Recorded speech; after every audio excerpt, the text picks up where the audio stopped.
আমি যে ব্র্যান্ডটা নিয়ে কাজ করি, যেটা মায়েদের জন্য কাজ করে, বাচ্চাদের জন্য কাজ করে, সেই ব্যাপারটাকে তুমি ধারণ করেছো। এরকম একটা মানুষ সবার সামনে এরকম বিউটিফুলি প্রেজেন্ট হতে পারে। রিয়েলি যারা আসলে প্রেগনেন্ট উইমেন, তাদেরকে আমরা কখনো পাইনি।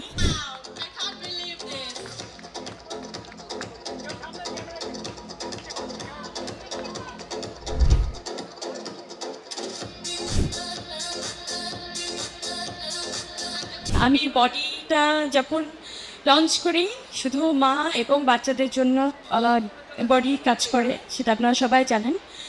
কিন্তু আসলে আমরা যখন শ্যুটটা করি, বডির স্টার্ট করি, তখন রিয়েলি যারা আসলে প্রেগনেন্ট উইমেন, তাদেরকে আমরা কখনো পাইনি। কিন্তু ও তো শুরু থেকেই ছিল আমার সাথে, প্রায় 6 মাস হয়ে গেছে, 6 মাসের উপরে হয়ে গেছে বডিটা লঞ্চ হয়েছে। কিন্তু প্রথমবার ও একজন সত্যি সত্যি একজন প্রেগনেন্ট উইমেন। ও কিন্তু কোনো ডামি পড়া নেই, ওর জন্য সবাই দোয়া করবেন, ওর অনাগত সন্তানের জন্য। একজন এরকম প্রসূতি মা যখন পদ্মা সেতু, মেট্রো রেল এবং এলিভেটেড এক্সপ্রেসওয়ে নির্মাণের গর্বিত অংশীদার Bashundhara cement.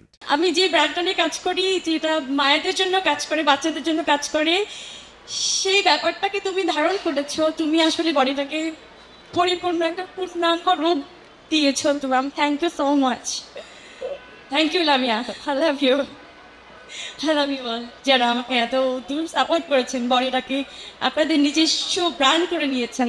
I am so thankful to you.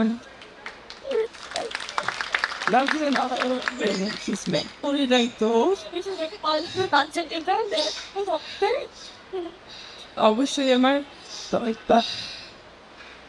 যে বাচ্চাটা আসতে যাচ্ছে, সবাই দোয়া করবেন।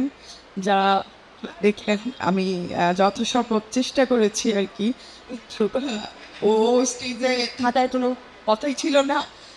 আমি জাস্ট বলছিলাম যে আমি তো এই পেটটা আর বেশি দিন থাকবে না, তো তোমার বডি কটা ড্রেস দাও। এটা পুরোপুরি ও যদি প্ল্যান করতো, এটা ডিফারেন্ট কিছু থাকতো। আমি জাস্ট যা তা কি করছি জানি না। আজকে একদিনের প্ল্যান আমি অনেক এটা সবার জন্য থাকবে যে একজন এরকম একটা মানুষ সবার সামনে এরকম বিউটিফুলি প্রেজেন্ট হতে পারে। তোমাকে দিয়ে সম্ভব হয়েছে।